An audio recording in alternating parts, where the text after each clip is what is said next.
Pelo menos uma vezinha. Mas vamos lá, vamos seguir então o assunto aí pra gente finalizar a nossa live. Tem o Boa. pré-joguinho aí do Mengão, vai jogar 9h30 contra o Bragantino lá no Nabizão. Esse a gente vai conseguir fazer, né? Esse pré-jogo a gente Vai conseguir fazer. vai conseguir. Ó, teu áudio tá dando uma pipocada aí de novo, hein, King?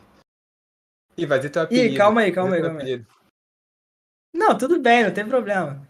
Espera só, espera, você espera um segundinho pra eu resolver isso? Claro, posso ir falando aqui se você quiser, quer que eu Tu espere? consegue ir falando sobre o Flamengo aí? Falo. Então tu vai falando aí que eu já volto, calma aí.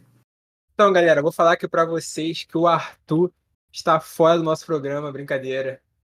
Mas enfim, o Flamengo pega o Bragantino fora de casa, o jogo lá no Nabizão. Demorei? Demorou. Mentira, mentira. Tô E o de volta. Flamengo tem um jogo fora de casa, o Flamengo precisa vencer. Seria bom vencer para se aproximar ali do Botafogo, Sim. aproveitar a derrota do Palmeiras ontem. Casa cheia lá em Bragança Paulista, tá? Eu É quero um... que você traga o que Hum. você falou pra mim no off, que é o efeito Então, o Flamengo. efeito Flamengo é o seguinte, galera, para quem não tá ligado. Já aconteceu isso algumas vezes aqui no Campeonato Brasileiro. Aconteceu quando o Flamengo jogou contra o Inter, quando jogou contra o Bahia e agora está acontecendo com o Bragantino. Que é o seguinte, são times que a torcida apoia, claro, são torcidas apaixonadas, mas não vai aquele grande público ao estádio durante o ano. Mas contra o Flamengo, todo mundo resolve ir e ingressos esgotados nesses 3 jogos que eu falei, inclusive agora contra o Bragantino. Eu chamo isso de efeito Flamengo. O Vini Perfeito. uma vez falei isso, ele falou, pô, tu acha que o mundo roda em volta do Flamengo, gira em volta do Flamengo? Eu falei, acho.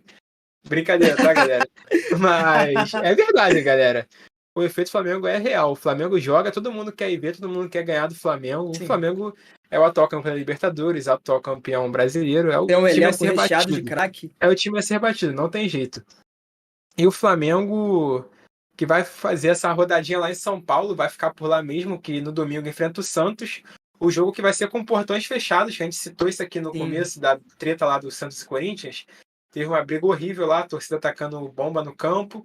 E aí o estádio da Vila Belmiro ficou interditado e será portões fechados lá na Vila Belmiro. Eu vou trazer aqui a provável escalação. Provável não, acho que saiu a Boa. escalação, o diretor mandou aqui pra gente. O diretor tá afiado hoje. Hoje ele tá sinistro, hoje ele tá Hoje sinistro. ele tá sinistro. O Bragantino. Quer que eu traga a escalação do Bragantino? Também é só do Flamengo. Você que sabe. Não, o que você sentir no seu coração, fica à vontade. Ó, o Bragantino vem a campo com o Lucão. Lucão aqui do chat? Do Time chat, Bragantino? tá lá em São Paulo? Caraca, já tá lá, velho. Tá Lucão, acompanhando no vestiário. Eduardo, Luan Patrick, Juninho Capixaba. As informações aqui do Bragantino que o Porto tá interessado no Juninho Capixaba. Boa. Jadson, Matheus Fernandes, Lucas Evangelista, Eric Ramires, Henry Mosqueira, Eduardo Sacha e Vitinho. E o técnico Pedro Caixinha. Grande nome, Pedro Caixinha. E aí o Flamengo vem a campo com Matheus Cunha, Wesley, Fabrício Bruno, Davi Luiz, Léo Pereira, Thiago Maia, Boa. Gerson, Everton Ribeiro, capitão, De Arrascaeta, Everton Cebolinha e Pedro. Time treinado aí por Jorge Sampaoli. O Gostei da minha careca. pronúncia? Espanhol? O Gostei, careca. Ah, gostei. ainda não fiquei Fala de careca. novo, fala de novo. Jorge. Não é assim. Não é assim. Jorge, Jorge. Jorge. Pô, porque eu posso falar espanhol mal, porque ele fala português mal pra caramba, pô. Pô, então perfeito, pô. Não entendo nada que ele fala, Não ele não quer entendo nada que falar. ele fala Eu também. vou falar o nome dele errado também, pô. Jorge, pô, o Jorge, pô, o Jorge. Mas eu queria saber de você, Arthur, suas expectativas para esse jogo. O que Então, é que você cara, apurou aí na sua busca aí no campo como um grande repórter e jornalista? O que é que você traz aí pra gente sobre esse jogo, sobre o Flamengo aí nessa semana? então, o Flamengo que vai jogar fora de casa e se vencer assume o segundo lugar, né? Porque o Palmeiras tropeçou contra o Bahia, e o Botafogo tá na frente. Se eu não me engano, o Flamengo se vencer chega a 21 pontos e o Botafogo tem 24. Então ainda vai ficar 3 pontinhos. O Flamengo chega para essa partida 6 jogos sem perder no Campeonato Brasileiro, com a maior invencibilidade da competição. Tá na frente do Galo, que é a segunda, com 5 jogos de invencibilidade. E o Flamengo tem 10 jogos sem perder no total, na temporada, contando outras competições também, né? Então era o Flamengo que a gente vinha falando aqui no começo, que estava oscilando, que vencia, mas não convencia. A gente não sabia até onde esse Flamengo podia chegar, mas que agora parece que encaixou, né? E mesmo que não tenha encaixado 100%, o time já vem dando já vem mostrando que pode mais, que as peças estão se entendendo, o time já tá ficando redondinho, e óbvio que isso vai se converter em vitórias ou então em partidas sem derrotas, né? Que eu acho que é o mais importante pro torcedor. Trazendo aqui falando sobre derrota, a última derrota do time foi contra o Atlético Paranaense na quarta rodada do Campeonato Brasileiro no dia 7 de abril. Depois disso, o time teve 5 vitórias e só um empate. Desfalques do Flamengo, tá? Desfalques importantes. O time Importante. entra sem Gabigol, que tá passando por aquele processo de recuperação, de incômodo. Você até tinha trazido no último programa que estava treinando separado. A gente não sabe até quando o Gabigol vai continuar nessa, se é grave, se não é grave. A gente torce para que não seja. E o Flamengo também não conta com o Matheus França, né? Que é uma peça importante em questão de reposição e que vem entrando em alguns jogos.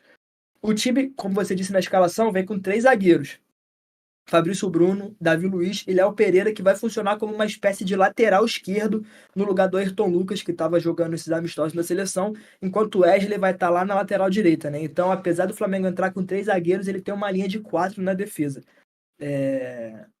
Outro desfalque, não vai contar com o Eric Pulgar no meio. A gente, né, Desfalque importante. desfalque importante, é talvez o melhor jogador do meio dessa virada de chave com o Sampaoli. Cresceu muito de produção, já trabalhou com o Sampaoli antes na seleção. É um jogador muito bom, muito vertical, quebrador de linhas nato, que faz muito o jogo funcionar, é quase que uma engrenagem ali no meio campo do Flamengo. E além disso, no meio campo ainda a gente tem Thiago Maia e Vidal pendurados, que podem vir a ser problemas mais na frente caso tomem cartões nesse jogo, né? Falando de jogos mais para frente, a gente tem uma sequência tranquila para o Flamengo em junho. Eu até adicionei aqui o jogo da Libertadores, que em junho o Tu acha Flamengo vai. tranquila essa sequência? Então, depois desse jogo contra o Bragantino, tá? A gente tem o Bragantino fora, a gente tem o Santos fora, que vem num momento muito, muito, muito delicado. Então, acho que mesmo fora, na Vila Belmiro, o Flamengo chega como favorito, principalmente depois dessa notícia, que vai ser portões fechados, né? Portões fechado, portões Então fechado. fica meio que um cenário neutro, o Flamengo não sente tanto. E tem também o Alcas, só que o Alcas é em casa. O O Alcas jogo é o em Flamengo precisa casa. ganhar. O jogo que o Ou Flamengo precisa empatar, ganhar, empatar. Mas, enfim, acho que é um jogo que o Flamengo tem totais condições de ganhar, mais um que entra como favorito. E acabou o mês de junho pro Flamengo. Em julho, aí eu acho que já complica. O Flamengo tem uma sequência muito difícil em julho. Vou falar os jogos aqui. Tem o Fortaleza em casa, que é um time difícil de ser batido, um time muito bem Chato. O treinado. Flamengo sempre passa dificuldade lá. A gente tem depois o Palmeiras fora, o Fluminense fora, que aí não é fora, né, no Maracanã, o América Mineiro em casa e o Atlético Mineiro fora. Então a gente tem 3 confrontos diretos aqui, tá? No 4 brasileiro, se você tá quiser dizendo. botar... Então, 4 se você quiser botar o Fortaleza, mais 3 confrontos com o Galo, Palmeiras e Fluminense. E além disso, a gente ainda tem os jogos da Copa do Brasil, que é contra o Atlético Paranaense, que o primeiro vai ser no Maracanã e o segundo vai ser lá na Arena da Baixada. Então, assim, uma sequência muito, muito, muito difícil para o Flamengo no mês de julho. Não, o mês de junho pode não ser tão tranquilo quanto eu pintei aqui. Mas em comparação com o mês de julho é muito mais tranquilo, né? É o vai ou racha, né? Porque a gente tá falando de um Bragantino, que a gente mesmo colocou aqui como meio de tabela no Campeonato Brasileiro, de um Santos que briga para não cair, é um cenário muito triste e muito tenebroso do Santos nessa temporada, e de um Alcas que, mesmo que seja um jogo muito importante e muito nervoso pro Flamengo, entre aspas, na teoria é um time muito mais fraco que o Flamengo, né? Então, beleza, são cenários que o Flamengo pode vencer. Mas o mês de julho são vários confrontos diretos e vários confrontos fora de casa direto. Palmeiras e Galo fora. Fluminense é no Maracanã, mas joga como mandante. Então, seria importante para o Flamengo vencer esses jogos do mês de junho agora para conseguir construir uma gordurinha, né? Em caso de algum impasse nesse mês de julho, né? Além de ter... Pô, se o Flamengo conseguir vencer todos esses jogos de julho, irmão, Não, se o Flamengo conseguir campeão. vencer todos... É isso. É para virar a chave e ser campeão. Pô. E além do que, ainda tem os jogos da Copa do Brasil. Então pode ser que a gente veja o Flamengo poupando algumas peças, né? Para utilizar no mata-mata, o que vai deixar ainda mais difícil esses jogos do Brasileiro. Eu ia entrar nesse assunto de poupar. Por quê? O Flamengo vai poupar. Mas, pô, pra poupar, tem que trazer jogadores para compor o elenco. Que eu já puxo aquele gancho aqui, que eu tenho aqui as anotações, né? Perfeito. Dos possíveis reforços do Flamengo para essa janela de temporada. E como andam essas negociações até o momento. Para começar, trazendo aqui, ó, o Lanzini. A gente falou dele aqui quando a gente falou do Vasco, aparentemente ele também foi oferecido ao Flamengo, mas o Flamengo está deixando ele ali de stand-by. O foco do Flamengo é trazer o Alan do Atlético Mineiro. As negociações voltaram. Elas tinham dado mais friado, o Galo tinha recusado a oferta, mas parece que vai haver uma reunião em São Paulo entre o pessoal do Atlético Mineiro e do Flamengo para finalizar a negociação, e tudo indica que ainda essa semana possa ser que o Alan já seja oficializado como jogador do Flamengo. Boa. E aí, a outra prioridade do Flamengo seria o Nicolas de la Cruz do River Plate, onde o Flamengo já fez 2 ofertas para o River, as 2 foram recusadas, principalmente depois que o River venceu o Fluminense e voltou a sonhar com a vaga nas oitavas da Libertadores, e o River tem o de la Cruz como um dos jogadores mais importantes do seu plantel, então não quer reforçar um possível adversário direto na briga pelo título.